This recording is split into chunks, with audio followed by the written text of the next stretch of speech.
ಅಭಿವೃದ್ಧಿ ವಿಚಾರದಲ್ಲಿ ಜಿಲ್ಲೆಗೆ ನಾವು ಕೋಟ್ಯಾಂತರ ರೂಪಾಯಿ ಅನುದಾನ ತಂದಿದ್ರೆ ಅದಕ್ಕೆ ಮೂಲ ಕಾರಣ ಆಸ್ಕರ್ ಫರ್ನಾಂಡಿಸ್. ಏನೇ ಅಭಿವೃದ್ಧಿ ಕೆಲಸ ಮಾಡಿದ್ರೂ ಯಾವುದಕ್ಕೂ ಪ್ರಚಾರ ಬಯಸದ ಪ್ರಾಮಾಣಿಕ ರಾಜಕಾರಣಿ ಆಸ್ಕರ್. ಅವರ ನಿಧನ ನಮಗೆಲ್ಲರಿಗೂ ತುಂಬಲಾರದ ನಷ್ಟ. ಬಹುಶಃ ದೇಶದಲ್ಲಿ ಇನ್ನೊಬ್ಬ ಆಸ್ಕರ್ ಹುಟ್ಟಲು ಸಾಧ್ಯವಿಲ್ಲ ಎಂದು ಮಾಜಿ ಸಚಿವ ಪ್ರಮೋದ್ ಮಧ್ವರಾಜ್ ಹೇಳಿದರು. ಅವರು ಉಡುಪಿಯ ಕಾಂಗ್ರೆಸ್ ಭವನದಲ್ಲಿ ರಾಜ್ಯಸಭಾ ಸದಸ್ಯ ಮಾಜಿ ಕೇಂದ್ರ ಸಚಿವ ಆಸ್ಕರ್ ಫರ್ನಾಂಡಿಸ್ ಅವರ ಪಾರ್ಥಿವ ಶರೀರದ ಅಂತಿಮ ದರ್ಶನ ಪಡೆದ ಬಳಿಕ ಮಾಧ್ಯಮ ಪ್ರತಿನಿಧಿಗಳೊಂದಿಗೆ ಮಾತನಾಡಿದರು. ಯಾವುದೇ ರೀತಿಯ ಅಹಂಕಾರವಿಲ್ಲದೆ ಯಾವುದೇ ಸಂದರ್ಭದಲ್ಲೂ ಸಿಟ್ಟು ಮಾಡದಂತಹ ವ್ಯಕ್ತಿಯನ್ನ ನನ್ನ ಜೀವಮಾನದಲ್ಲಿ ನಾನು ನೋಡಿದ್ರೆ ಅದು ಆಸ್ಕರ್ ಫರ್ನಾಂಡಿಸ್ ಮಾತ್ರ. ಸಣ್ಣ ಹುದ್ದೆಯಿಂದ ಅತಿ ದೊಡ್ಡ ಹುದ್ದೆಗೆ ಹೋದರೂ ಪ್ರಾರಂಭದಲ್ಲಿ ತಾವು ಹೇಗಿದ್ದರೂ ಅಂತ್ಯದವರೆಗೂ ಅದೇ ರೀತಿಯ ಸ್ವಭಾವವನ್ನ ಹೊಂದಿದ್ದ ಇನ್ನೋರ್ವ ರಾಜಕೀಯ ನಾಯಕನನ್ನ ನಾವು ಕಾಣಲು ಸಾಧ್ಯವಿಲ್ಲ ಎಂದು ಹೇಳಿದರು.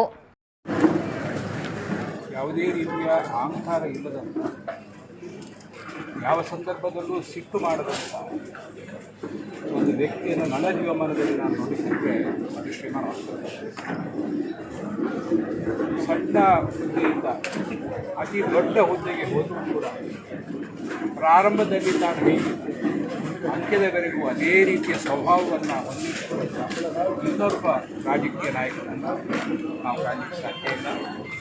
ಡೆಲ್ಲಿಯಲ್ಲಿ ಎಂಪಿಗಳು ಮಂತ್ರಿಗಳು ಯಾರನ್ನಾದರೂ ಭೇಟಿ ಮಾಡಬೇಕಿದ್ರೆ ವಿತ್ ಪ್ರಯರ್ ಅಪಾಯಿಂಟ್ಮೆಂಟ್, ಸ್ವಲ್ಪ ಒಂದು 10 ಜನರಿಗೆ ಮಾತ್ರ ಅಪಾಯಿಂಟ್ಮೆಂಟ್ ಕೊಡ್ತಾರೆ.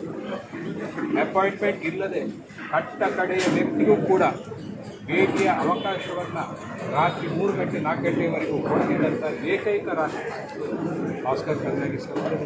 ನಾನು ಮಂತ್ರಿ ಶಾಸಕರಾಗಿದ್ದಾಗ ಉಡುಪಿ ವಿಧಾನಸಭಾ ಕ್ಷೇತ್ರ ಮತ್ತು ನಮ್ಮ 2 ಜಿಲ್ಲೆಗೆ ನಮ್ಮ ಶಾಸಕರುಗಳು ಯಾವಾಗೆಲ್ಲ ಅವರ ಒಂದು ಮಧ್ಯಪ್ರವೇಶವನ್ನು ಸರ್ಕಾರದ ಮೇಲೆ, ಮುಖ್ಯಮಂತ್ರಿಗಳ ಮೇಲೆ ಒತ್ತಡ ಹಾಕಿ ನಾವು ಹೇಳಿದ್ದೇವೆ. ಪ್ರತಿ ಬಾರಿಯೂ ನಮ್ಮ ಜೊತೆ ನಿಂತಿದ್ದಾರೆ. ಅಭಿವೃದ್ಧಿಯ ಕೆಲಸದಲ್ಲಿ ನಾವು ಕೋಟ್ಯಾಂತರ ರೂಪಾಯಿ ಅನುದಾನ ತಂದಿದ್ದರೆ ಅದಕ್ಕೆ ಮೂಲ ಕಾರಣ ಆಸ್ಕರ್.